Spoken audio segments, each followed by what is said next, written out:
Vamos lá, falar do pessoal que ultimamente está chateado comigo, que são os adventistas do sétimo dia. Ah, mas a doutrina oficial da Igreja Adventista do sétimo dia não é exclusivista. Dane-se o que a doutrina oficial diz. Se os membros da igreja acham que só na Adventista do sétimo dia se encontra o verdadeiro evangelho, pronto, ali está o exclusivismo. Você já foi acusado daquilo que você não é? É isso mesmo, estão fazendo isto comigo. Estão dizendo que eu pertenço a uma seita. Será que isto é verdade? Quer saber mais sobre esse assunto? Fique até o final e confira mais um segredo revelado.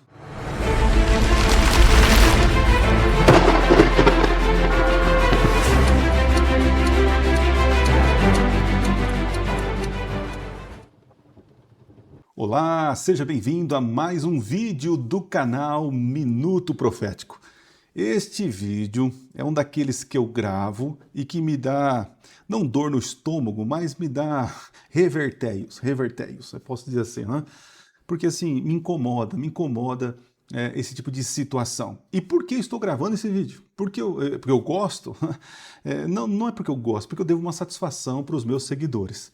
Recentemente eu gravei um aqui falando sobre algumas coisas aí equivocadas sobre a minha fé, e porque muitos dos meus seguidores queriam minha posição. Então aqui eu vou fazer uma defesa contra argumentos falaciosos, né? E vocês viram no começo aí do vídeo o personagem. O personagem hoje que nós vamos falar não é sobre a pessoa, né, mas sobre o comportamento dele, né? Enfim, o Vitor Fontana é um teólogo que eu acompanho, gente, há muito tempo. E quando falar muito tempo, 10 anos, deixa eu ver, 10 anos, quase 10 anos, né? 2026, 2017, é por aí, ó, 2018 que eu conheci o trabalho dele como teólogo, né? Inclusive ele nem morava no Brasil ainda, né? Conheci ele pelo BTcast, um podcast de teologia. E assim, há uma admiração grande pela pessoa dele. Mas esse tipo de comportamento, né, acaba de alguma forma diminuindo a minha admiração por ele, né?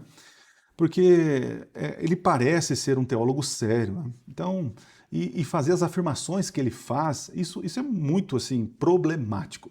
Então esse vídeo aqui é para responder as dúvidas dos meus seguidores, dos meus amigos aqui inscritos, e também, quem sabe, chegar esse vídeo até o Vitor Fontana, para que ele entenda que teologia não se faz assim, né? Teologia não se faz assim. Houveram algumas decisões aí por parte da Igreja Presbiteriana que foram tomadas assim de maneira muito estranha, né? Até o dia que eu gravo, hoje aqui, dia 6, eu não encontrei uma publicação oficial, né, da Igreja Presbiteriana, mas esse documento já está rolando para todo lado aí. E o fato do Vitor Fontana ter falado sobre essa decisão, então assim, isso já entendo que é algo oficial. Caso venha acontecer algo diferente e a igreja voltar atrás, que eu espero que volte, né? E veja, eu espero que volte atrás, não por eles considerar a gente como seita, tá ok? Porque assim, se eles consideram a gente como seita, eu como estar participando de uma seita, que assim, para mim não tem peso nenhum.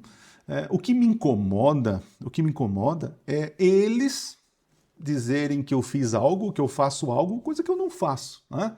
Então veja como que existe um autoritarismo. Então, os líderes XYZ da Igreja Presbiteriana do Brasil decidiram que eu faço parte de uma seita. E se eu falo que não, pelos argumentos apresentados, que eu não pratico aquilo que eu não acredito, não interessa o que você, adventista, fale, não importa o que nós dissemos, o que vocês são, né? Isso é ridículo, ok? Ridículo. Então vamos lá, vamos começar esse vídeo aqui.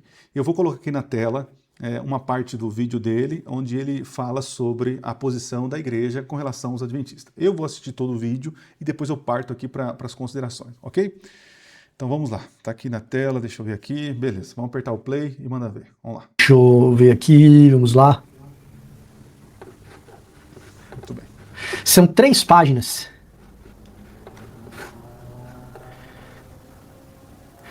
São 3 páginas de resolução do Supremo Conselho de 2026, quanto ao documento 120, consulta sobre a identidade ortodoxa da Igreja Adventista do Sétimo Dia. Então o que acontece? Mandaram um documento para o Supremo Concílio perguntando se a Igreja Adventista do Sétimo Dia é uma igreja que está dentro dos limites da ortodoxia cristã, certo? Então, o que o Supremo Concílio deliberou? Considerando, olha só, Vamos lá. Que a Igreja Adventista do Sétimo Dia se intitula a única igreja visível verdadeira, classificando todas as outras denominações como filhas da Babilônia. Tá vendo? Já é um absurdo isso que ele está falando. Da onde ele tirou isso aí? Da onde ele tirou? Das nossas crenças fundamentais? É isso? Do nosso livro Nisto Cremos, da nossa Constituição como corpo, como igreja?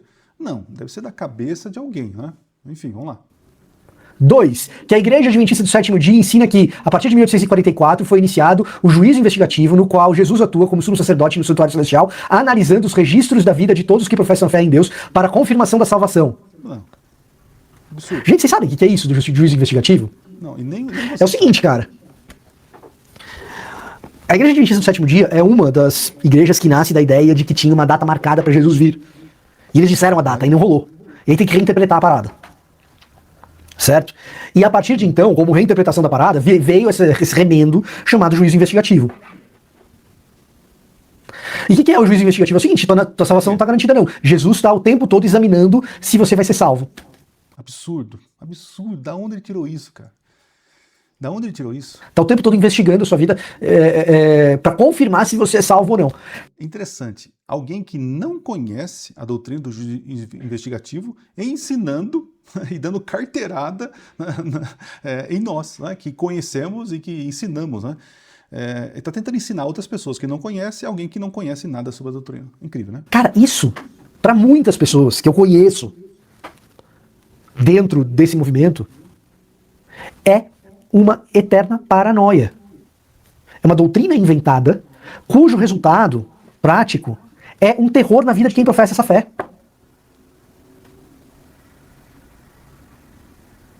Tá? Então isso daqui não é pegar no pé da adventista.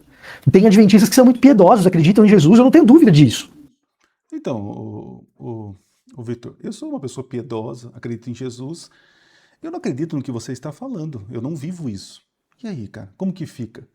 Eu, que estou desse lado aqui há 26 anos, como adventista, teólogo desta igreja, né? E aí, como fica? Não fica? É o que vocês falam, né?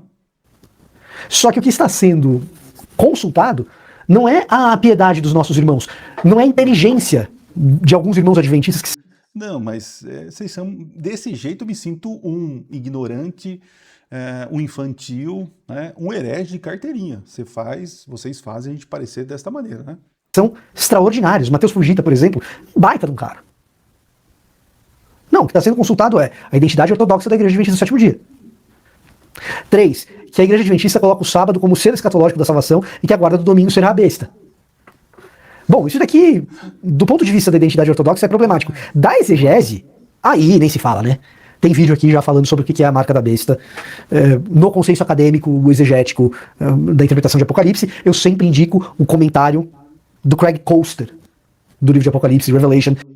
Então, porque eu tenho uma interpretação profética que diverge da sua, que não fere, né? Porque você apresenta como ferindo a soteriologia, né? Você, então, diz que eu sou herege, né? A sua interpretação sobre esta profecia escatológica, no seu entendimento, fere a soteriologia. Ok, isso eu concordaria, realmente, seria um herege. Mas não fere, porque você está inserindo algo que a gente não acredita. Como assim, o sábado, guardar o sábado, você tem salvação? Nada a ver, cara. Da série Anchor Yale, lá você tem a discussão bem detalhada a respeito do número da besta e o que isso significa dentro do contexto do primeiro século. Do final do primeiro século, pelo menos.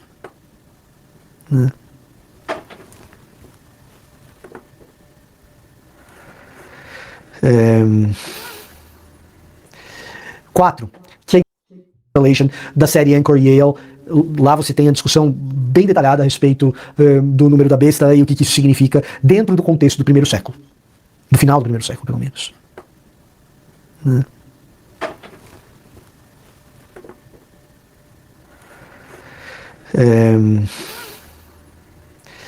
4. Que a Igreja Adventista do Sétimo Dia ensina que Ellen White é o espírito da profecia com inspiração superior àquela dos profetas bíblicos. Isso é debatível. Veja só, que a Igreja Adventista do Sétimo Dia ensina isso? Ensina. O quanto que isso está nos documentos oficiais é outra história. Mas que oficial... Para você não importa, né? Não importa, né? Você está lá na crença, na nossa crença, na nossa teologia, aquilo que nós acreditamos e ensinamos, isso se rejeita. Então vamos olhar para os irmãos, que infelizmente alguns irmãos equivocados fazem coisas que não são aquilo que a igreja acredita. Então isso tem que ser levado para todas as denominações. Na tua igreja, Vitor, todos vivem aquilo que a igreja ensina? E aí, eu vou medir a tua igreja, as tuas crenças, a tua instituição, né, pelo comportamento das pessoas? É a mesma coisa. Nós não podemos medir o cristianismo pelas obras dos cristãos. O cristianismo ele é muito maior, né, ele vem de Cristo. O exemplo maior é Cristo, não as pessoas, né? Lamentável, cara. Da Igreja Adventista do Sétimo Dia ensinam que Ellen White tem inspiração superior à de profetas bíblicos. Não sejamos... não caiamos na desfaçatez. Tá? Palavra difícil para não dizer, não caiamos na ignorância, não sejamos ingênuos, né? Não sejamos bobos em dizer que eles não fazem isso. Triste, cara, lamentável. Não caiamos na desfaçatez. Não fingir aqui que não. Ensina. Que tem oficial da igreja.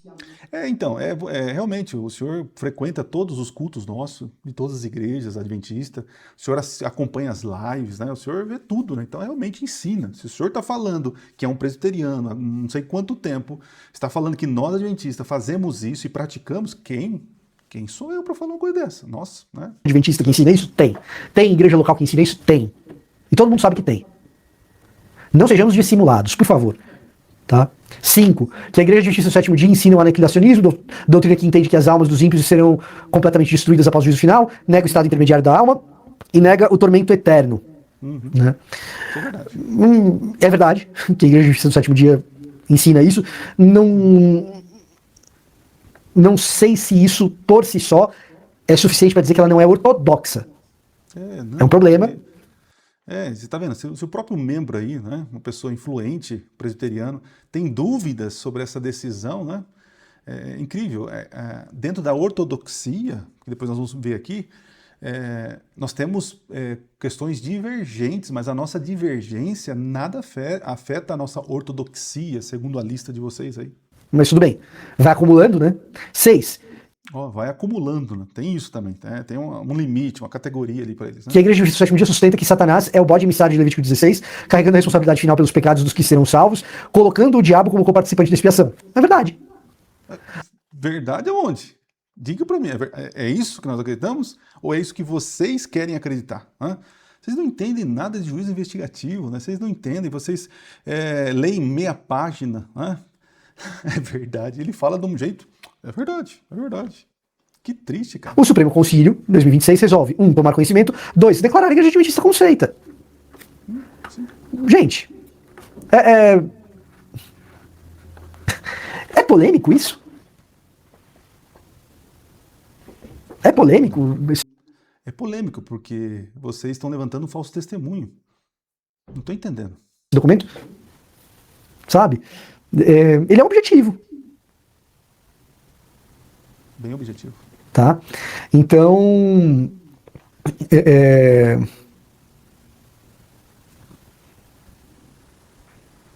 enfim, eu teria mais coisas para falar da Igreja Adventista do Sétimo Dia. Mas hoje o meu tema é a decisão do Supremo Concílio. O que o Supremo Concílio está decidindo? Cara, como que a gente reage quando o irmão da Adventista chama a gente para um evento conjunto? Quando alguém vem da Igreja Adventista para a Presbiteriana, como que a gente reage? É simplesmente um direito da IPB ter deliberações a esse respeito. Tá?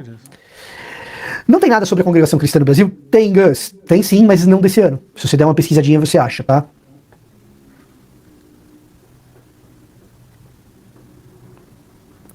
Tem sim, se você der uma pesquisadinha, você acha. Hoje não é o foco, mas tem. Tá? Então, assim, é só isso. É a Igreja Presbiteriana exercendo seu papel de orientar os seus membros e oficiais a respeito de como lidar com outra denominação que tem ensinos que, na percepção da ortodoxia cristã, são ensinamentos problemáticos. Não, na sua concepção, na concepção de vocês, isso está errado. Agora, a igreja tomar decisão que a gente quer, sei lá, eles não podem participar com a gente não pode ter comunhão com ele, é uma decisão de vocês, está tudo certo, beleza, está tudo certo, né? Assim como nós, adventistas, também temos as nossas decisões internas, né? Agora, vocês tomarem decisão publicamente por questões de má interpretação de vocês, porque essas perguntas não foram feitas para líderes, né? Chamasse o líderes, falou, nós temos essa dúvida aqui, nós vamos tomar uma decisão, realmente vocês acreditam nisso? Realmente vocês falam isso, né? Porque existe aí uma polêmica, né? Os irmãos de vocês aí falam essas coisas, é verdade isso? Então existe um abismo entre o que a igreja ensina como corpo doutrina e, infelizmente, que os membros praticam. É isso. Então, na percepção de uma doutrina nicena e tal, são ensinos, né, problemáticos, tá? Vamos falar... Ok, são problemáticos, né? Então, é interessante. Existem também questões problemáticas na sua crença, né? O calvinismo, para mim, veja, eu até hoje não chamei ninguém de herege, né? Mas para mim, o calvinismo, que entende que Deus decidiu que alguns serão salvos, né? Ele decidiu alguns e outros não serão salvos, né? Esse determinismo, para mim, isso é um absurdo, né? Absurdo, mas nunca chamei alguém de herege por isso, né? E nunca coloquei uma plaquinha ali, né? Não receba, não... enfim, mas isso é problema deles. Agora, o que é importante aqui? Importante é eu esclarecer para vocês. Eu não vou pegar todo esse ponto desse documento, né? Mas eu peguei os principais aqui e vou apresentar para vocês de uma maneira dinâmica. Se você quer esse material, você vai pegar no grupo do WhatsApp, tá, ok? Você pega aqui no QR Code na tela, aqui na descrição tem um link, você pode baixar. Vamos lá, gente, para a gente poder ir ao ponto. Eu tentei trazer aqui de maneira bem lúdica, tá, essas questões. Então vamos lá. O que define, então, uma doutrina? O que define e o que não define? Qual o parâmetro para nós, adventistas? Que nós entendemos, né? Devia ser geral, né? Acredito eu. Então, assim, opiniões isoladas de membros locais não define, né? Não define. Declarações não oficiais de pastores, né? Tem pastores que sobem no púlpito e, infelizmente, erram. Eu já falei alguma bobeira ou outra, com certeza, né? Mas não define a doutrina da igreja por mim, né? Avaliações externas feitas por outras tradições confessionais, né? Então vem outro, olha para nós, né, e eles definem o que eles querem. Não é bem assim que funciona, né? A existência de adventistas que ensinam algo incoerente não transforma esse erro numa doutrina denominacional, né? E o que define? O que a gente entende, né? Que deveria, né? Então as crenças fundamentais oficiais, então aquela igreja, o que ela diz, qual o estatuto dela, algo parecido assim, né? Nós temos o Nisto Cremos, então vocês poderiam ter pego Nisto Cremos, né? Um material tão simples, barato e acessível, e falar, não, realmente, isso que estão falando, não, eles não acreditam nisso, mas não fizeram isso, né? Declarações normativas e votadas globalmente, né? Como a Associação Geral, em cada 5 anos, né? Tem as votações, a mudança da crença, não da doutrina, né? As crenças, elas são voláteis, elas podem ter adaptações, mas as 6 doutrinas que nós acreditamos, que são divididas em 28 crenças, que são definidas ali na Associação Geral, não fizeram isso, nem foram atrás, né? E, claro, a Bíblia como única regra de fé e prática. Então, nossas doutrinas, vocês podem até discordar, tá tudo certo, né? Mas vocês disserem que foi inventada, que saiu da cabeça de Ellen White, da cabeça sabe? Você pode até discordar de algumas doutrinas do juízo investigativo, ok? Da questão da interpretação profética sobre o sábado no tempo do fim, você pode até discordar, mas dizer que não é bíblico, que isso foi inventado, que saiu da cabeça de Ellen White, isso é uma mentira, é uma desonestidade, ok? As crenças fundamentais representam a compreensão da igreja oficial. É simples, básico isso, né? Vamos lá, avançando. Base normativa, a Bíblia, né? A igreja rejeita qualquer autoridade doutrinária que se sobreponha ou se iguale às escrituras sagradas. A Bíblia é o padrão de caráter e o revelador autorizado da doutrina. E está aqui todas as referências. Hoje facilmente você encontraria essas respostas, né? Mas a sede, né? A ânsia de querer dizer vocês são grupo dos mal, né? Ok, vamos lá. Então vamos lá. A Igreja Adventista considera a única igreja visível e verdadeira e chama todas as demais igrejas de filhos de Babilônia. Logo, né, eles disseram isso, então eles são seita, ok? Então vamos entender essa afirmação falsa e ela é de uma forma generalizante. Por quê? Vamos lá. Olha só, o que nós entendemos aqui. Então é melhor desenhando para poder ficar compreensível, né? Então, vamos pensar aqui, ó, Babilônia, tá aqui Babilônia. O que é Babilônia? Vamos lá, o que é Babilônia? Babilônia é um sistema religioso de apostasia e confusão. O chamado sai dela, povo meu, pressupõe que Deus possui filhos sinceros dentro de outras comunidades. E nós cremos, isso está em Apocalipse capítulo 18, que é lá no finzinho, ainda Deus tem um chamado para os seus filhos que estão em todas as denominações, né? É aquele momento em que Jesus vai unir o aprisco, ok? Beleza. Então, vocês teriam que julgar a gente pelas nossas compreensões sobre aquilo que nós professamos, não sobre as compreensões de vocês sobre nós. Não é bem assim, né? Então, vamos aqui, ó. Os cristãos verdadeiros. Quem são eles? O pertencimento institucional à Igreja Adventista não garante salvação. Falar que só os adventistas serão salvos. Isso é uma bobeira. Tem irmão adventista falando isso? É bobeira? Tem irmão. Assim como tem irmão assembleano falando bobeira, assim como tem irmão presbiteriano falando bobeira, tem, né? Mas isso não é o que nós acreditamos, né? Agora, ó, vamos para cá, para a questão do remanescente, porque o pessoal fica chateado quando a gente fala que nós somos o remanescente. O fato da gente dizer que nós somos o remanescente não isola a possibilidade de outros serem. E eu sempre digo, nem todo remanescente é um adventista, nem todo adventista é um remanescente, né? Quem são os remanescentes? É uma comunidade, comissão profética específica, Apocalipse 12, 17. Mas não detentora do monopólio da salvação. Porque parece que quando a gente fala que nós somos remanescentes, logo o resto é Babilônia, o resto não presta, o resto está perdido, né? Pode ser que alguns irmãos dê a entender isso? Pode ser, mas é o que nós acreditamos como doutrina, como base? Não é, ok? Então, deixa eu deixar isso aqui bem claro para vocês. Então, o que nós entendemos como Babilônia? Babilônia são todas, é um aglomerado, costumo dizer, aglomerado de crenças, de ideologias, de práticas que vão contra aquilo que Deus está em sua palavra. E nós acreditamos que aqueles que rejeitam a guarda da lei, porque entendemos que a lei é eterna, né, inclusive o quarto mandamento, aqueles de maneira descarada, né, adoram um outro dia espúrio, praticam coisas em que a Bíblia não orienta, né, quer dizer, orienta para não fazer e acabam praticando, fazem parte de Babilônia. Agora, olha que interessante no desenho, para ser bem honesto para vocês. Olha aqui. Existe Babilônia dentro do remanescente? É claro que existe.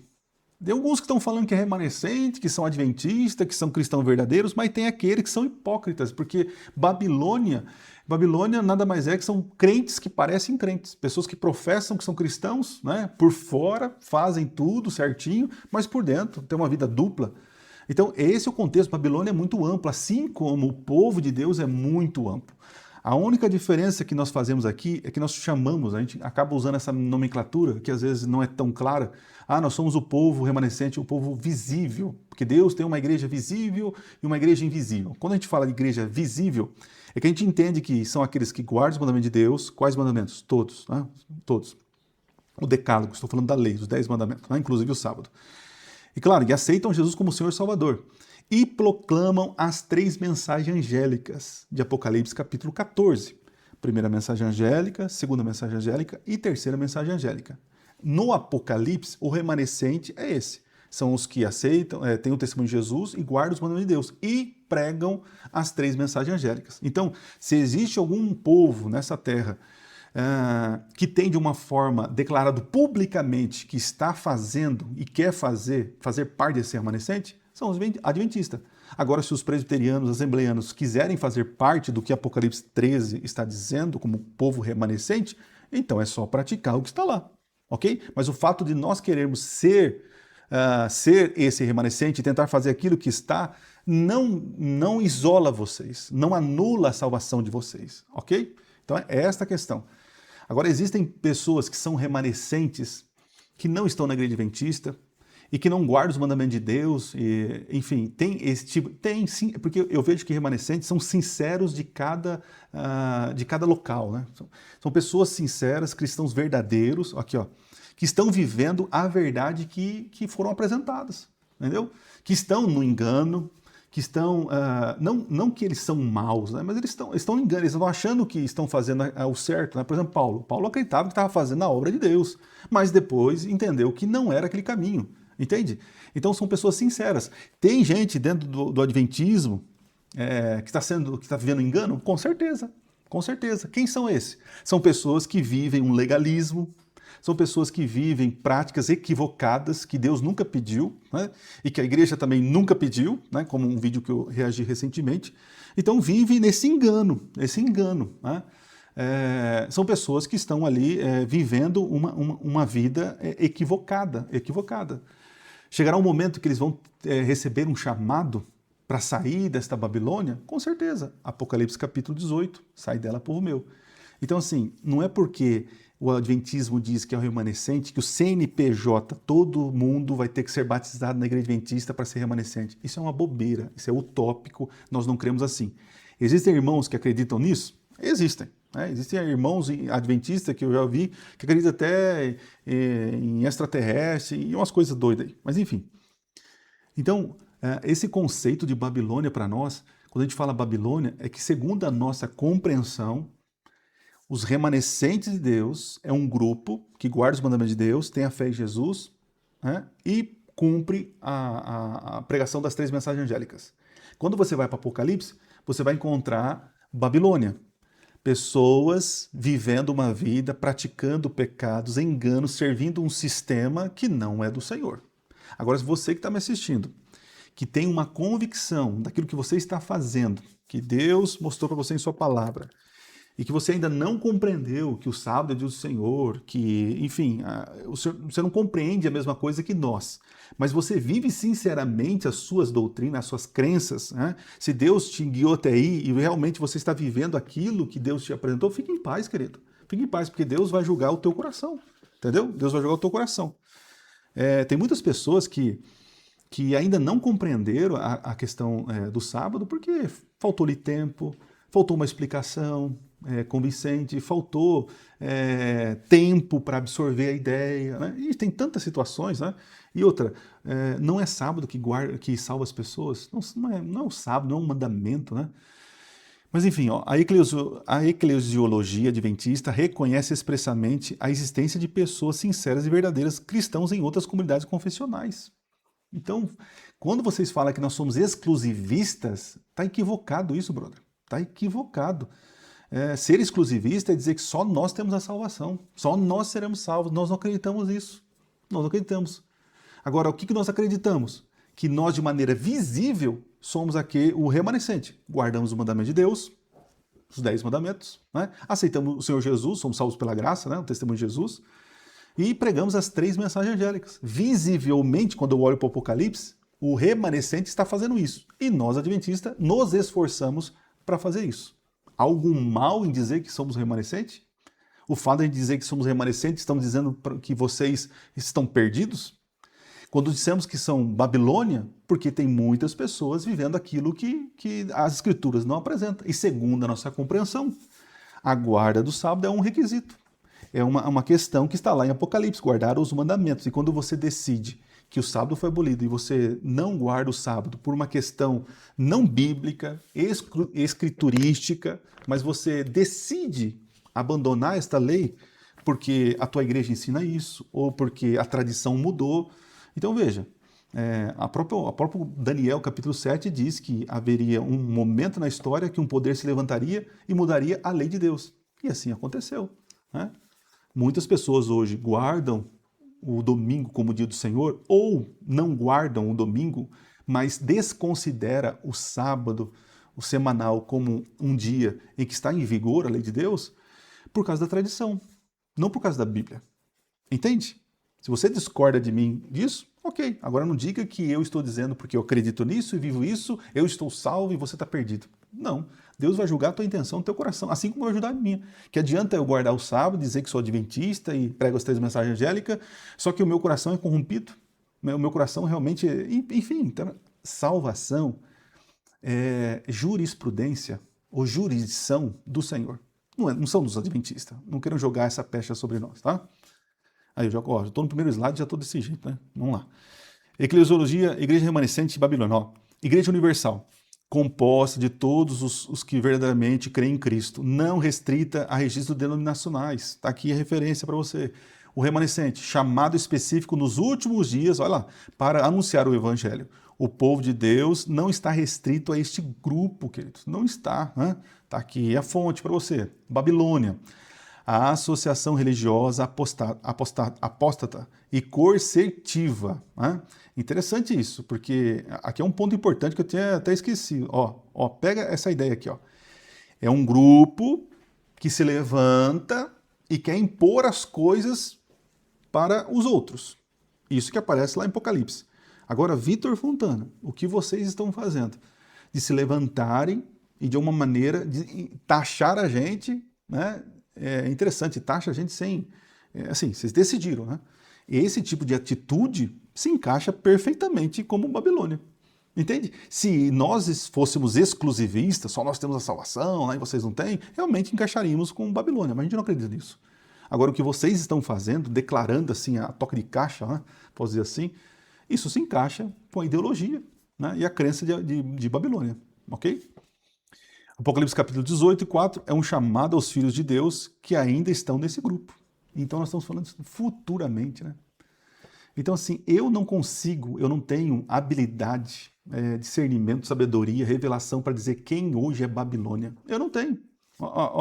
Tá aqui, ó. Eu não tenho. Eu posso estar aqui, ó. Eu posso estar aqui, né? Eu posso estar aqui, eu posso estar aqui, ou eu posso estar com o pezinho aqui. Eu não sei. Quem vai dizer isso, e esse último chamado, que é profético em Apocalipse 18, isso aí, quem vai revelar o joio e o trigo? O joio e o trigo é somente Deus. Agora, eu posso observar as escrituras e ver o comportamento de Babilônia e o comportamento do remanescente e tirar minhas conclusões? Eu posso. Se você concorda ou não, aí é cada um, né? Muito bem, vamos lá. O juízo investigativo foi um remendo criado depois que a volta de Jesus falhou. Foi o que ele falou lá, né? Fazendo com que a salvação nunca esteja segura. É um absurdo, cara. Não tem nada a ver com a nossa crença, né? Descrição historicamente simplista e teologicamente distorcida. Então vamos lá.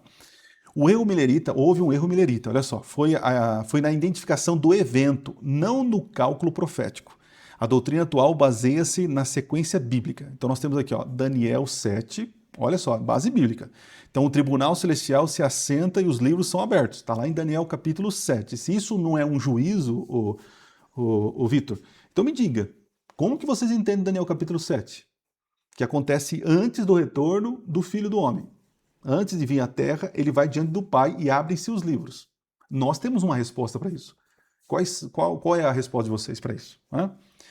Então tá lá, o Filho do Homem recebe o reino, aí vem a destruição final dos poderes inimigos, que aí mostra o capítulo 8, o chifre pequeno surgindo e a destruição, e isso fala sobre o tempo do fim, ok? E a segunda vinda, o juízo é pré-adventa. Isso aqui acontece antes, né? Antes. Tá? O propósito do juízo, e você disse de uma maneira totalmente equivocada, Deus não investiga por ser ignorante. O juízo é revelador e demonstrativo perante o universo. Ele vindica o caráter de Deus e os que estão unidos a Cristo. Então o juízo investigativo não é para ficar olhando a tua vida se você está salvo e perdido. Não tem nada a ver com isso. O juízo investigativo é para revelar para o universo o porquê eu fui salvo. Porque, convenhamos, né, para vocês calvinistas, pouco importa isso aqui. Pouco importa, porque nós somos arminianos, né? Então, para vocês, tudo já está definido. E olha como é fácil para vocês definir. Não, vocês são seita e acabou.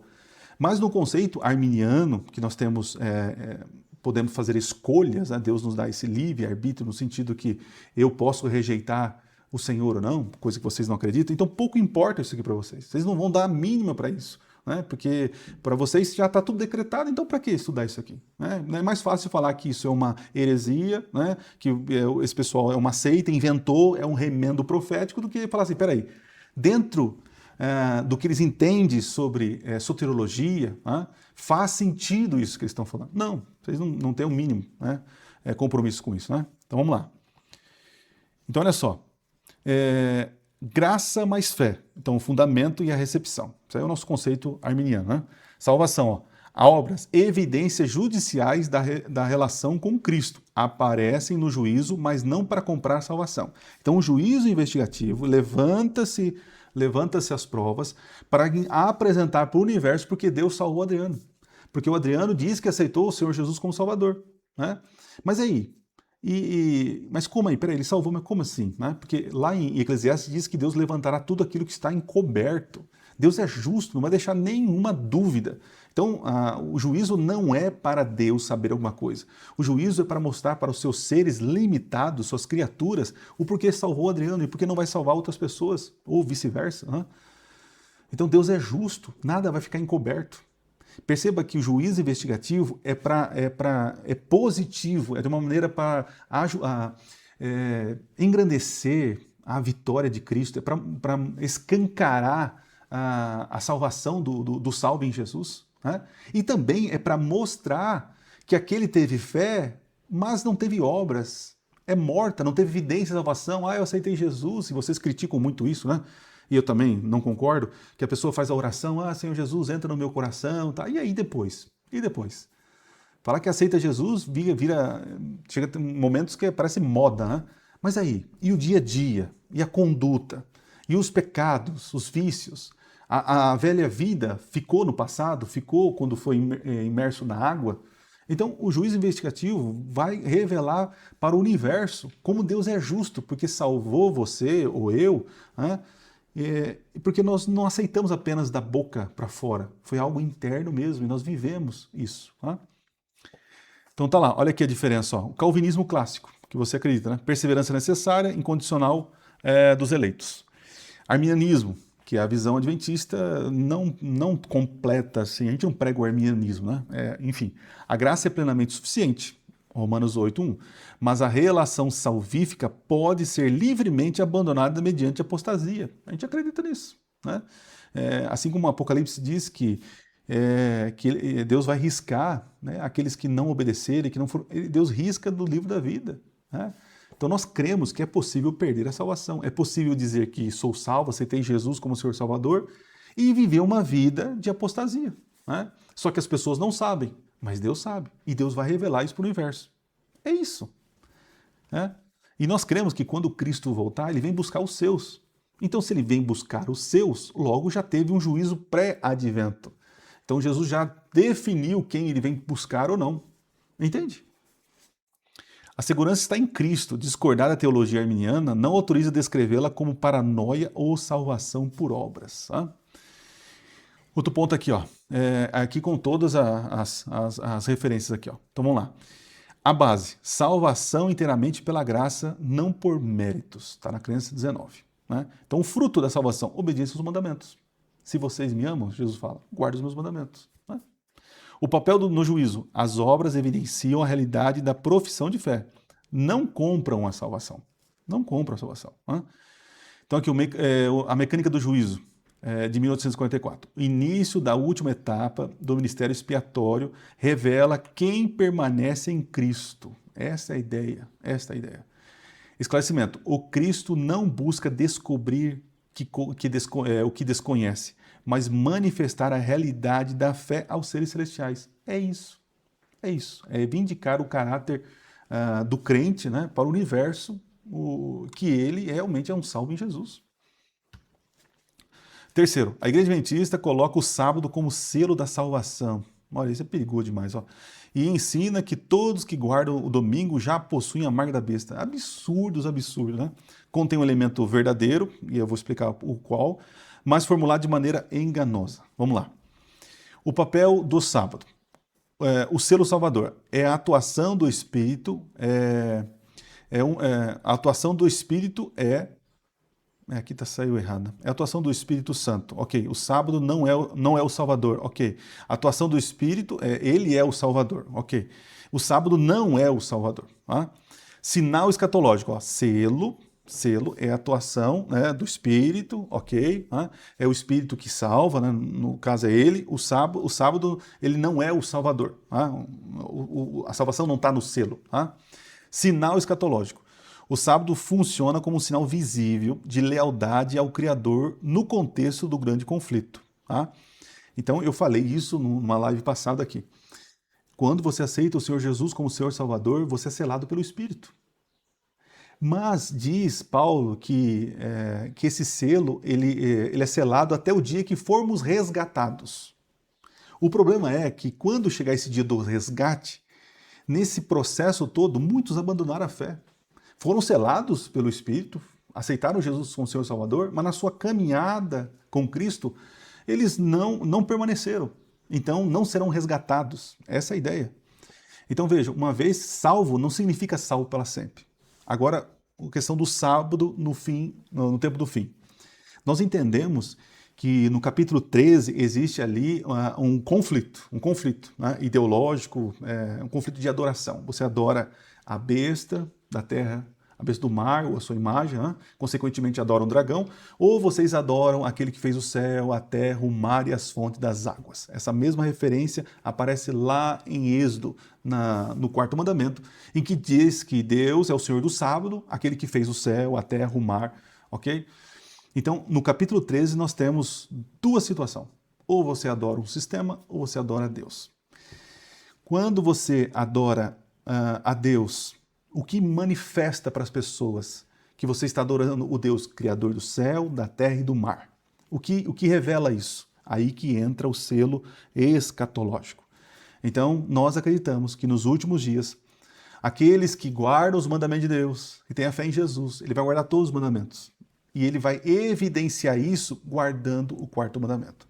Ah, então você quer dizer, então, que o sábado lá no futuro será, então, para a salvação? Não. Eu estou dizendo que o salvo em Jesus, ele demonstrará a sua fidelidade, a sua salvação, guardando os mandamentos, inclusive o quarto mandamento. Porque quando ele manifesta a sua salvação, sendo fiel, guardando o quarto mandamento, ele está dizendo para o mundo que eu adoro aquele que fez o céu, a terra e o mar, o Senhor do sábado. Entende isso? Então dizer que o sábado sábado é de salvação, nada a ver. É uma compreensão totalmente equivocada. Então vamos lá, marca da besta, condições futuras. Vamos lá. Cristãos sinceros que atualmente guardam o domingo não possuem a marca da besta. A gente não fala isso, né? A igreja não crê. Tem irmãozinho que pode falar isso? Tem, com certeza. Né? Mas isso não define o que nós cremos. Né? A marca exige o cumprimento de 4 condições futuras. Então anota aí, Vitor. Olha lá. A verdade sobre a lei de Deus é claramente apresentada à humanidade. Então tá, foi apresentada claramente. Todo mundo vai tomar a decisão. Então, quando todo mundo tiver claro que a lei de Deus é eterna e que os mandamentos não foram abolidos e não foram modificados, tá vendo? A pessoa tem que estar claramente entendendo isso. Tá? A humanidade é confrontada com uma escolha final e consciente. Mas ninguém vai ser pego de surpresa. Assim como ninguém vai ter a marca da besta pego de surpresa, não é isso. A observância religiosa contrária ao mandamento é imposta por coerção. Então, quando chegar esse momento, Vitor, que está chegando, né? Porque eu vi aqui no vídeo que vocês definem o que vocês querem e acabou, nem consultaram a gente. Mas Apocalipse diz que chegará um momento pior, né? Em que eles vão tirar o direito a gente manifestar essa fé. E se eu manifestar uma crença contrária àquilo que eles estão exigindo, eu vou perder o meu direito de liberdade, né? Então, assim, é neste momento que tem aquele decreto, né, que faz com que todos recebam a marca, capítulo 13 de Apocalipse, versos 16 e 17. Então, naquele momento, aquele decreto, nós acreditamos que futuramente vai revelar quem são aqueles que são do Senhor ou do sistema. Tá? Então, é futuramente. Hoje não tem ninguém com a marca da besta, ninguém tem o selo de Deus, né? Não tem isso. Tá? Ocorre uma escolha deliberada pela autoridade da besta sobre a de Deus. Né? Então, isso é futuro, cara. Futuro. É uma interpretação profética. E não tem nada a ver que o sábado vai salvar as pessoas. Ok? Função teológica do sábado lá. É memorial da criação. Está na nossa crença 20. Ó. Sinal de santificação contínua. Né? Demonstração de lealdade a Deus. Né? Antecipação do descanso eterno. É isso. Né? A demarcação. O que a doutrina não afirma. A guarda do sábado não atua como moeda de troca. A pessoa não compra ou merece a salvação pela observância do dia. Ou seja, eu não ganho a salvação por guardar qualquer mandamento. E eu também não perco a minha salvação por não guardar os mandamentos. Parece até incoerente, mas é verdadeiro. Porque é pela graça que sou salvo e é pela rejeição dessa graça que eu me perco. Então, assim, uma vez que eu aceitei o Senhor Jesus como Senhor Salvador e eu não manifesto a minha salvação com a minha fidelidade aos mandamentos, então tem um problema aí. Então, peraí, você é só salvo da boca para fora. É isso que o juízo investigativo vai demonstrar para o universo. Mas, Senhor, fulano de tal ia aí na igreja, fazia isso, guardava os mandamentos, Senhor. Como que não estão aqui? Ele falou, porque você não sabe de tudo. Então, para isso que eu estou aqui. Está aqui, ó. Ó, Adriano. Entendeu? O juiz investigativo é para isso. É para dizer que Deus é justo por não ter salvo aquele hipócrita. E Deus é justo para salvar aquele que todo mundo pensava que era infiel, mas era sincero naquilo que acreditava, que estava lá em Babilônia, né, nos enganos, mas era genuíno. E o juízo investigativo, né, levantou evidências para mostrar para todo mundo que quando a gente chegar na eternidade, né, eu vou ver certas pessoas falando, peraí, senhor, mas esse aí, mas ele fazia isso, ele estava naquela igreja, ele estava fazendo aquelas coisas, mas como pode, senhor? Falou, mas esse é um sincero. E eu vou mostrar por quê. E aí, então, revela o porquê Deus salvou ele. É simples, é que vocês não conhecem, né? Vamos lá. A igreja ensina que Ellen White tem inspiração superior a todos os profetas. Que absurdo, cara.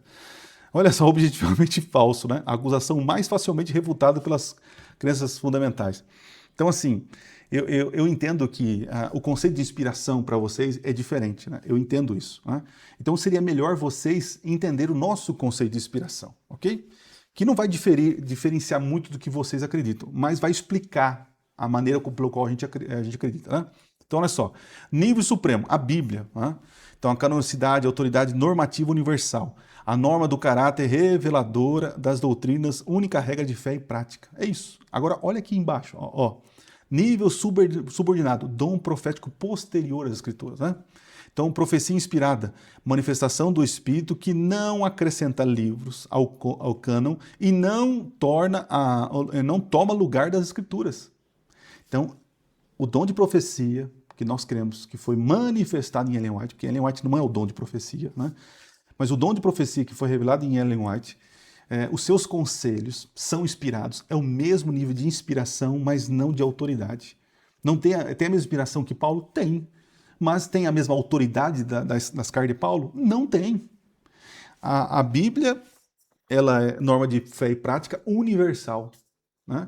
Os conselhos inspirados de Ellen White, eles têm atuações locais, geográficas, temporais, e é restrito, não restrito, mas o foco é para o povo do advento, os adventistas.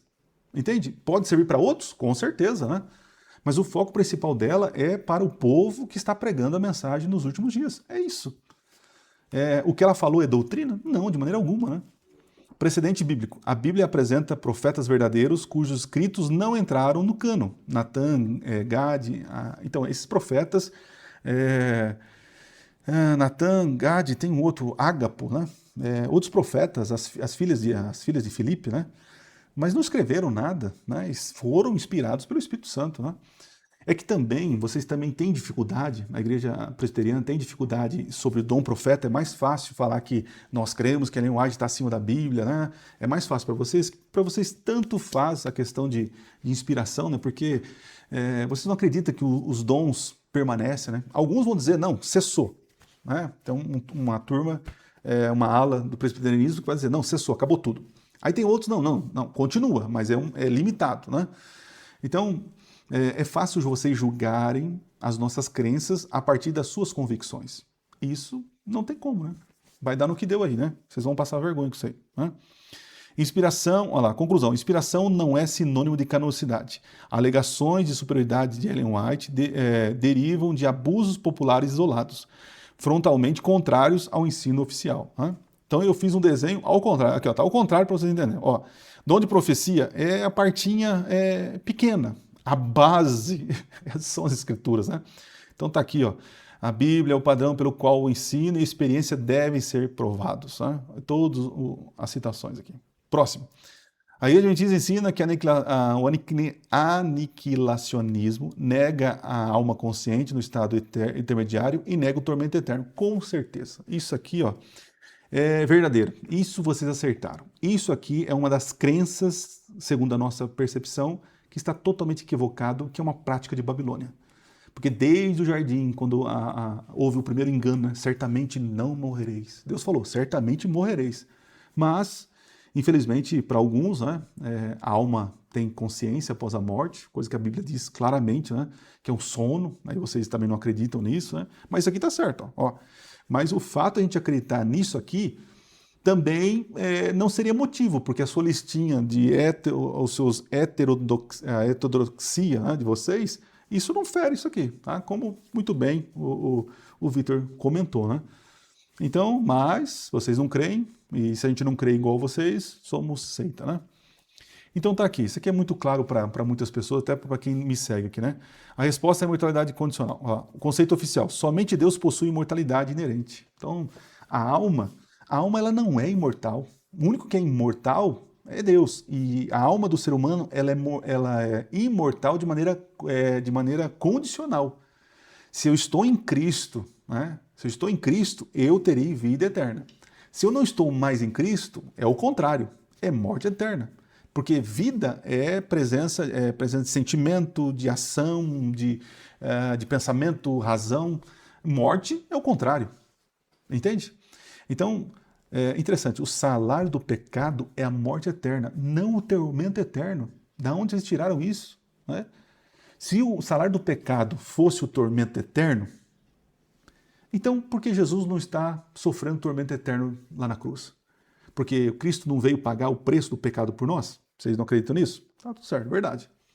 Tá, mas por que para Jesus é um salário e para o outro pecador é outro? Porque Jesus pagou o preço do nosso pecado. Ele pagou com o quê? Com a morte eterna. Ele morreu, ok? Mas sendo Deus, ele toma a vida novamente. É uma coisa espetacular. Então, se o salário do pecado é o tormento eterno, Jesus deveria estar sendo tormentado até agora. Vocês não acreditam nisso, né? Jesus morreu e ressuscitou. Vocês acreditam nisso? Agora, por que os pecadores agora terão... Não, é outro salário. Né? É o tormento eterno. Não, é a morte eterna. É o mesmo que aconteceu com Cristo, cabe a nós também. Os pecadores, né? Enfim. O ser humano é uma unidade vivente, né? A morte é um sono inconsciente. É o que nós acreditamos. A imortalidade é concedida apenas na ressurreição. E muitos vão ressuscitar para a condenação eterna, né? A igreja não ensina que o ímpio desaparece sem juízo. Há ressurreição, juízo e punição. Eterno em origem e efeito. Eterno em duração contínua. Entendeu? O resultado do castigo é eterno, destruição definitiva e a erradicação do pecado. Mas o processo de queimar não é interminável. Exemplo bíblico, Judas 7 declara que Sodoma sofreu fogo eterno, porém a cidade não está queimando atualmente. Porque aconteceu o seguinte, o efeito, né? Caiu o fogo, não existe mais. Eternamente, Sodoma não existe mais. É isso. Né? Ela nunca está queimando lá em fogo. Né? Muito bem, e esse aqui é um dos mais bizarros para mim também. Esse é terrível. Né? Satanás é o bode emissário, Azazel. Ok? Portanto, o coparticipa, né, da expiação para o perdão dos pecados. Da onde tiraram isso, cara? A premissa Azazel e Satanás é verdadeira, ok? A conclusão, coparticipação, é totalmente falsa. Então vamos lá. O que nós entendemos? Entendemos o seguinte, ó. O bode do Senhor é morto, né, lá em Levítico 16. O sangue desse bode que é morto, ele purifica o santuário. Então, lembra que era levado 2 bodes na cerimônia de purificação do santuário, né? Então é interessante que se no passado houve uma purificação do santuário, nesse momento há uma purificação do santuário também, mas celestial. Percebe? O que foi revelado no santuário terrestre nada mais é do que uma revelação profética do ministério terrestre e celestial de Jesus. Dizer que na cruz do Calvário tudo acabou, toda a purificação, acabou tudo. Então, por que nós estamos aqui? Porque existe mal ainda. Entende? Então, como pode ter salvos e perdidos se Jesus já salvou todos? Então, todo mundo está salvo? Ou todo mundo está perdido? A gente não crê desse jeito. A cruz é suficiente para pagar o preço do pecado. Perfeito. Perfeito. Mas o ministério da redenção ela continua, assim como o sacerdote recebia lá o pecador com a ovelhinha, né? E era morto a ovelhinha, o pecador saía ali perdoado. Só que agora havia uma transferência do pecado para o santuário e uma vez por ano havia a purificação do santuário, a retirada dos pecados do santuário e jogado sobre Azazel. Então vamos lá. Então nós temos aqui, ó, a expiação é concluída, ok? Aí Azazel, né, o outro bode, entra em cena e recebe os pecados sobre si. já foi purificado. Já saiu os pecados do santuário. Alguém já morreu, o bode já morreu pelos pecados. Da onde vocês tiram que é coparticipante? Agora, o que temos aqui é o seguinte, ó, Cristo leva a culpa vicariamente para obter o perdão. É o primeiro bode. O segundo, ó, ele não é morto, não tem sacrifício. E a Bíblia diz que sem remissão de pecados, sem morte, esqueci até o texto aqui, sem remissão de pecado, não sei, esqueci o verso aqui. A coisa o Pablo coloca aqui na tela aqui, tá?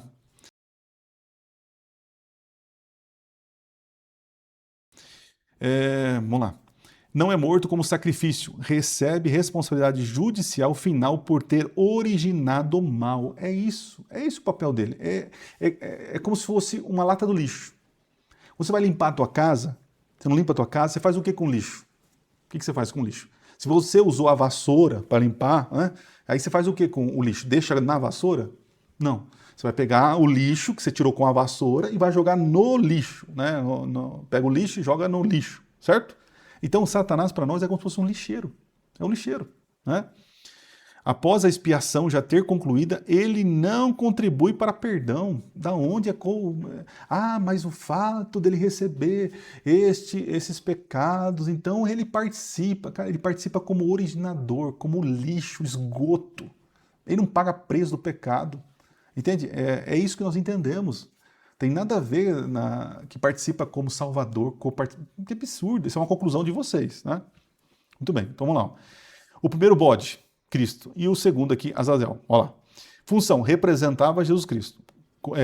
Função, conservado vivo e não imolado. Olha lá, olha a diferença. Ato, fez expiação pelos pecados sobre a cruz, ok? Ato, recebe a responsabilidade final, mas não possui poder expiatório. Conclusão, a expiação é efetuada unicamente pelo sangue derramado por Cristo. Conclusão, não fazia expiação pelos pecados de pessoa alguma. Está aqui as referências para você. Ó. Olha aqui, ó, questões sobre doutrina. Tá? Muito bem, estamos chegando aí na síntese, na conclusão. Então vamos lá. Qual o conceito de ortodoxia que vocês dizem aí? Então se você fizer uma pesquisa, você vai ver o conceito. Então, vamos lá. Divergir da teologia reformada confissional, né, que é a confissão de Westminster, sobre o estado dos mortos ou escatologia, não equivale negar a fé cristã histórica. Então vamos lá. Núcleo da cristologia histórica e trindade adventista. Nós cremos, único Deus, Pai, Filho e Espírito Santo, acreditamos. Tá certo? A heterodoxia. Ok, ortodoxia, tudo certo? Beleza. Plena divindade e eternidade de Cristo? Ok, a gente acredita, tá lá nas crenças fundamentais. Encarnação real, morte expiatória e ressurreição corporal de Cristo? Ok, beleza. Salvação unicamente pela graça mediante a fé? Perfeito, a gente acredita. Né? Segunda vinda visível, pessoal, né? E o juízo final? A gente acredita nisso. A Igreja Adventista diverge antropologicamente e escatologicamente de parte do protestantismo, é verdade. Mas mantém total adesão aos elementos centrais da ortodoxia cristã histórica. Tá? Olha lá. Ó. Agora, presta atenção, o questionamento, exclusivismo. Isso é que ele falou aqui, né? Não sei de onde tira. Tira dos irmãos que acabam falando bobeira, né? Então, assim, a realidade. Reconhece cristãos sinceros em outras igrejas. Babilônia é um sistema apóstata. Apóstata, ok? Juízo. Ele fala, é um remendo, né? Caricatura teológica. Chamaram o juízo investigativo, que é inventada. Né? Alguns falam que saiu da cabeça de Ellen White, mas não saiu, né? Baseado no fluxo de Daniel. Obras evidenciam fé, não compram a salvação, certo? Sábado é igual a salvação? Isso é falso. Sinal de lealdade futura e consciente. A marca exige coerção, não se aplica hoje. Estou falando sobre a marca da besta. Né? Superioridade de Ellen White. Isso é totalmente falso, né? Supremacia normativa e canônica pertence unicamente, exclusivamente à Bíblia. Aniquilacionismo. Acreditamos que as pessoas vão morrer, o ímpio, na segunda ressurreição, serão aniquilados, destruídos, consumidos. Sim, nós acreditamos nisso. Isso é verdade. E há uma divergência. Imortalidade condicional, verdade. Fogo eterno em efeito, não em duração. Compatível com o teísmo. Tá? E grandes nomes da teologia que vocês tanto admiram, né? E vocês não chamam de seita, creem nisso aqui também. Tá? Satanás espia pecados, absurdo, né? Cristo sozinho espia, Satanás é punido judicialmente após a expiação concluída, né? A discordância teológica é legítima, fundamentá-la em falsas premissas, não. A análise objetiva demonstra uma denominação com fronteiras doutrinárias próprias, mas firmemente cristã. Ok? Né?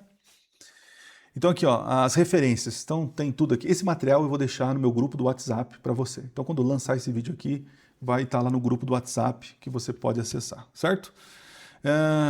Ok, todas as referências aqui para vocês. Então terminamos aqui. Deixa eu voltar minha tela aqui. Então, queridos, como eu falei para vocês, é um daqueles vídeos que eu não gosto de gravar, porque eu saio de si, eu começo a ficar, sei lá, nervoso, irritado, porque você não se sente assim? Quando a pessoa te acusa daquilo que você não faz, né?